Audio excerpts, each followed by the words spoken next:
بسم اللہ الرحمن الرحیم وقال لهم نبيهم ان آیۃ ملکہ ان یاتیکم التابوت فیہ سکینۃ من ربکم وبقیۃ مما ترک آل موسیٰ وآل ہارون تحملہ الملائکہ، اور ان سے کہا ان کے نبی نے کہ طالوت کی بادشاہت کی ایک نشانی یہ ہوگی کہ وہ صندوق جو تمہارے سے جاتا رہا چھن چکا ہے، جس میں سکینہ ہے، تمہارے لیے تسکین کا سامان ہے تمہارے رب کی طرف سے، اور بقیت مما ترک آل موسیٰ و آل ہارون، اور کچھ تبرکات ہیں جو آل موسیٰ اور آل ہارون کے اس صندوق میں رکھے ہوئے ہیں، تحملہ الملائکہ، وہ ملائکہ کی تحویل میں ہے۔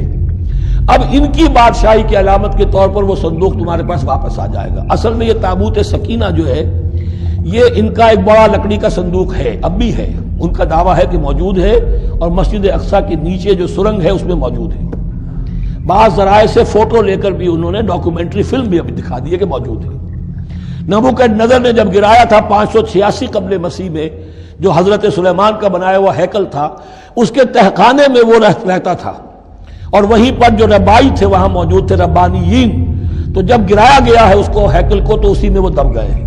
لیکن وہ چاروں طرف سے جو بھی تہخانہ تھا بند ہو گیا ہوگا، اور وہاں پر ان کی لاشیں بھی ہیں اور تابوت سکینہ بھی ہے۔ لیکن ہوا یہ تھا کہ جب ان کے پڑوسی ملکوں نے انہیں شکستیں دی تو وہ تابوت سکینہ بھی چھین کر لے گئے۔ اب اس میں گویا کہ ان کے لیے بہت بڑی بات تھی کہ ان کے لیے کم سے کم ایک دل کی روحانی تسکین کا سامان تھا۔ ہمارے پاس حضرت موسیٰ کے تبرکات ہیں، عصائے موسیٰ اس میں ہے، رکھا ہوا ہے، اب بھی ہے۔ اسی طریقے سے اس میں وہ جو جن تختیوں پر تورات لکھی ہوئی دی گئی تھی حضرت موسیٰ کو، وہ موجود ہے، ان کے کہنے کے مطابق اب بھی ہے۔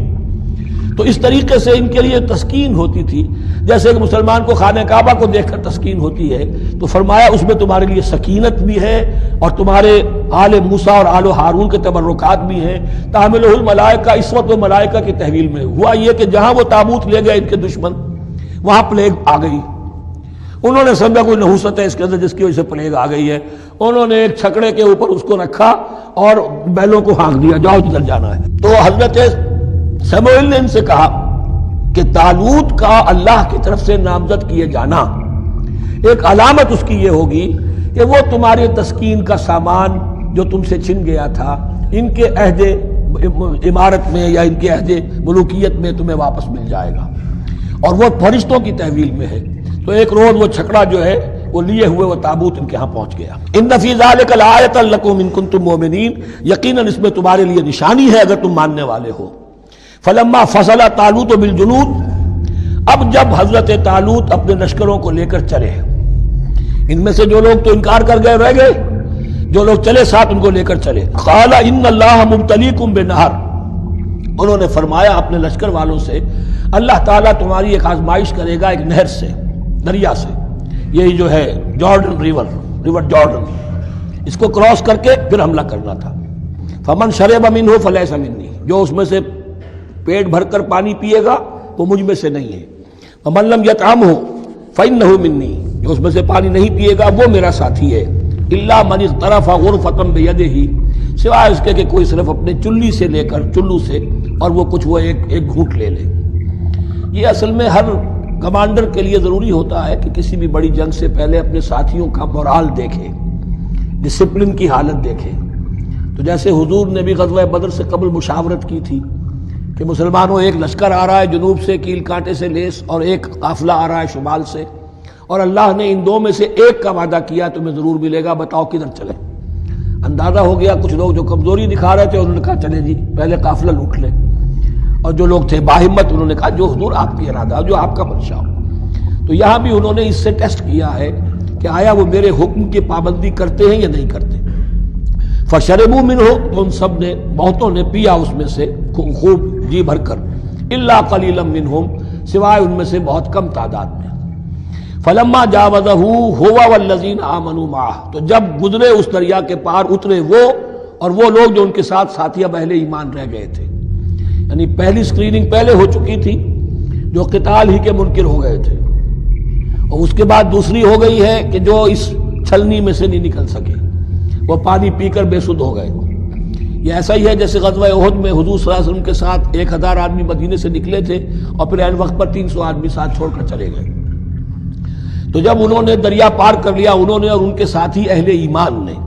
قالوا لا طاقت لنا اليوم بجالوت وجنودہ، تو انہوں نے کہا کہ ہمارے اندر تو واقعتاً طاقت نہیں ہے کہ ہم جالوت کا اور اس کے لشکروں کا مقابلہ کر سکیں۔ یہ گولیت جس کو کہتے ہیں جالوت، یہ بڑا قوی ہیکل انسان تھا، اور اس کا جو زرہ بختر تھا وہ اتنا پورا جسم ڈھکا ہوا کہ سوائے آنکھ کے سوراخ کے اور کچھ نہیں تھا اس میں، جو نظر ہی نہیں آتا تھا۔ تو اس نے مبارزت کی اور کوئی بھی مقابلے پر نہیں آ رہا تھا۔ قال الذين يظنون انهم ملاقو الله كم من فئة قليلة غلبت فئة كثيرة باذن الله، تو کہا ان لوگوں نے جو یقین رکھتے تھے کہ اللہ سے ملاقات کرنی ہے، کہ کئی مرتبہ ایسا ہوا ہے، کتنی مرتبہ ایسا ہوا ہے کہ چھوٹی جماعت غالب آ گئی ہے بڑی جماعت پر اللہ کے حکم سے، یعنی آگے بڑھو، ہمت کرو،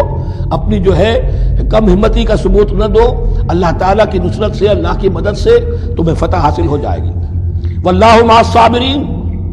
اللہ تو صابروں کے ساتھ ہے۔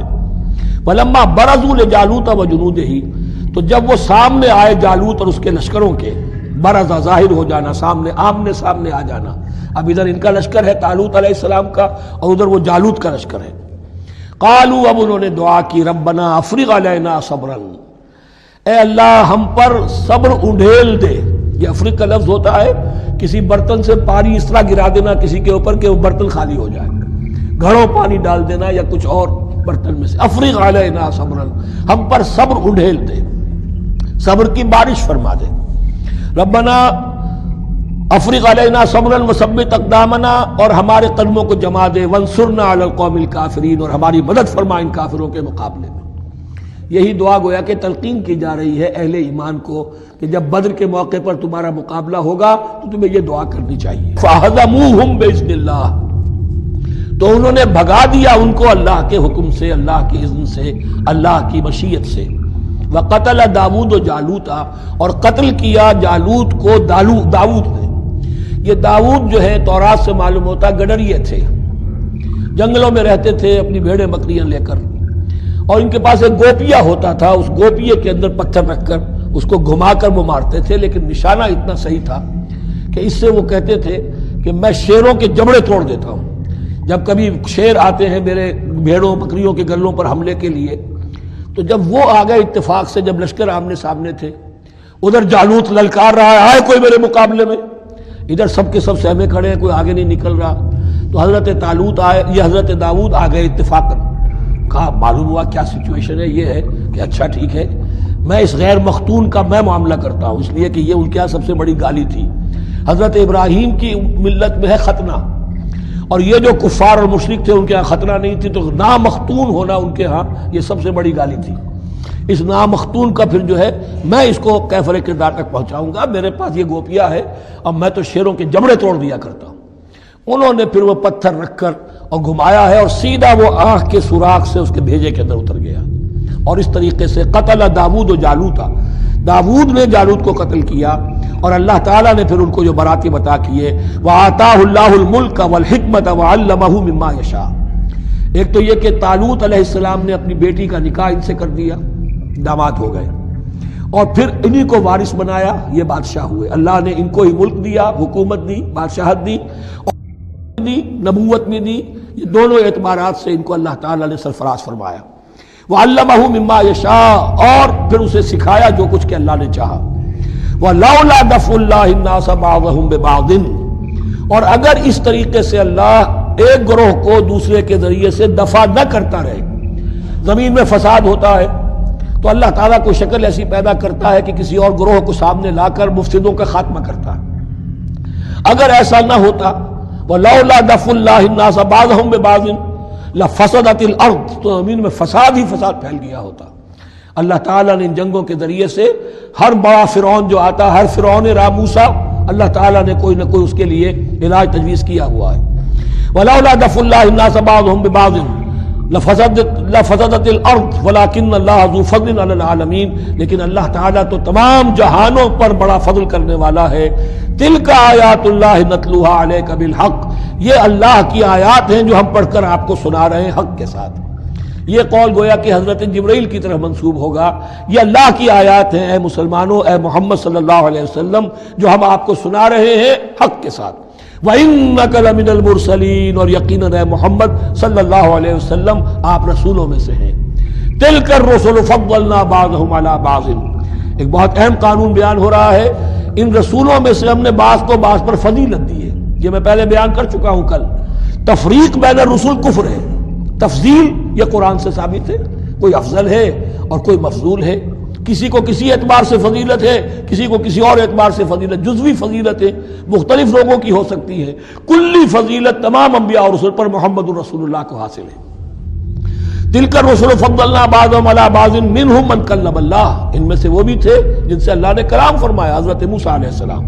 ورفع بعضهم درجات، اور بعضوں کے اور کسی اعتبار سے درجات بڑھا دیے، وآتینا عیسی ابن مریم، اور ہم نے عیسیٰ ابن مریم کو البینات بڑے کھلے معجزے دیے، وَأَيَّدْنَاهُ بِرُوحِ الْقُدُسِ، اور ان کی مدد فرمائی حضرت جبرائیل کے ساتھ، وَلَوْ شَاءَ اللَّهُ مَا اقْتَتَلَ الَّذِينَ مِن بَعْدِهِمْ مِن بَعْدِ مَا جَاءَتْهُمُ الْبَيِّنَاتُ، لیکن اللہ چاہتا تو یہ آپس میں نہ لڑتے جھگڑتے، نہ یہودیوں کی آپس میں جنگیں ہوتی، نہ یہودیوں اور نصرانیوں کی ہوتی، نہ نصرانیوں کے فرقے ایک دوسرے سے لڑتے۔ وَلَوْ شَاءَ اللَّهُ مَا اقْتَتَلَ الَّذِينَ مِن بَعْدِهِمْ مِن بَعْدِ مَا جَاءَتْهُمُ الْبَيِّنَاتُ، اس کے بعد کہ ان کے پاس واضح تعلیمات آ چکی تھیں، وَلَٰكِنِ اخْتَلَفُوا، لیکن انہوں نے اختلاف کیا، فَمِنْهُم مَّنْ آمَنَ وَمِنْهُم مَّنْ كَفَرَ، ان میں وہ بھی ہیں جو ایمان لے آئیں گے اور ان میں وہ بھی ہیں جو کفر پر اڑ گئے ہیں۔ وَلَوْ شَاءَ اللَّهُ مَا اقْتَتَلُوا، اگر اللہ چاہتا ان پر لازم کر دیتا، یعنی جبراً تکوینی طور پر، تو اختلاف نہ کرتے جھگڑتے نہ، ولیکن اللہ یفعل ما یرید، لیکن اللہ تو کرتا ہے جو چاہتا ہے۔ اللہ نے جو دنیا کو اس حکمت پر بنایا ہے کہ یہ دنیا کی زندگی آزمائش ہے، آزمائش کے لیے آزادی دی ہے، تو جو شخص غلط راستے پر جانا چاہے اسے آزادی ہے، جو صحیح راستے پر آنا چاہے اسے آزادی ہے۔ صدق اللہ العظیم۔